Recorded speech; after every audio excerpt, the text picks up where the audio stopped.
The Bible is frequency based, from the book of Genesis right up to the book of Revelations. Because in Genesis we find the matrix, which was God spoke creation into being, and that was a frequency.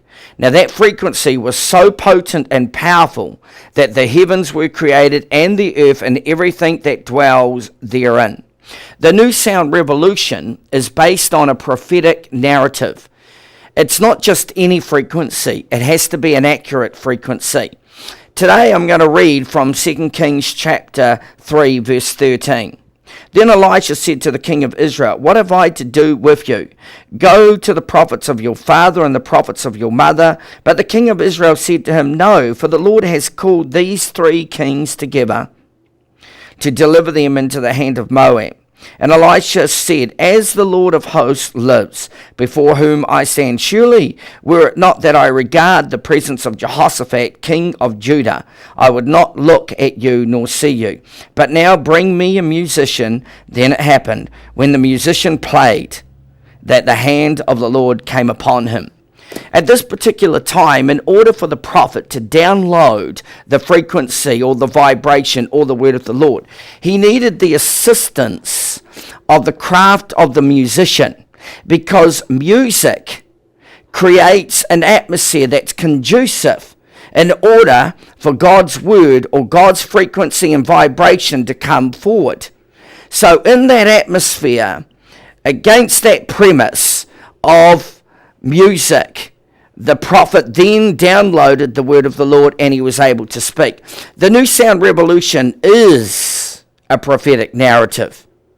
In the footage you're about to see, you will see what takes place when a prophetic narrative comes. It's sung and you can sense the presence and the vibration of God in it. When I'm weak and low, and I'm all emptied out, I have no more to give. You fill me with a new desire,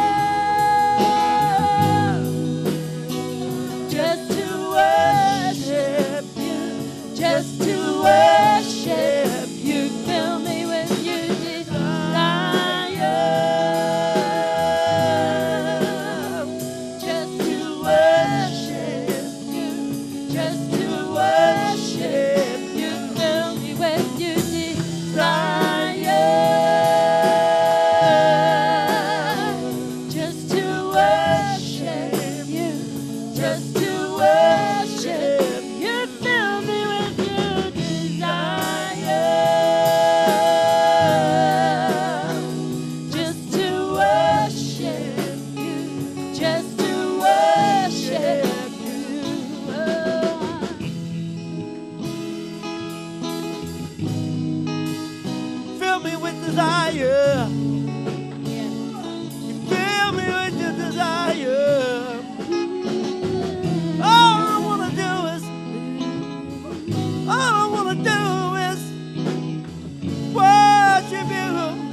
What you didn't see in that footage was the build-up prior. There was a karanga in Māori, which is a Māori call, and in that it was to ngā haue whā, which is east, west, north and south. And gradually, as the build-up took place, we got to that particular song. Now that song was the fruit of a prophetic narrative that I had placed into the musician, and then she had put one or two words together, and it's fairly clear what the narrative was. It was the one word, desire. And then as a result, we ended up with what took place in that particular stage setting. The narrative was then punctuated into the atmosphere. One thing that we need to understand is that the enemy, the devil, is prince of the power of the air. And so when we're using prophetic narratives, we're sending out a frequency. And that frequency then creates a new atmosphere. Now the beauty is, when the atmosphere itself is changed, then God starts taking control of that real estate. Given that the scriptures tell us that the enemy is prince of the power of the air. Basically, he's prince of the power of the airways. So if we want to change a frequency, we do it with another frequency. The time has come for prophetic narratives to be released into the atmosphere as part of the new sound revolution.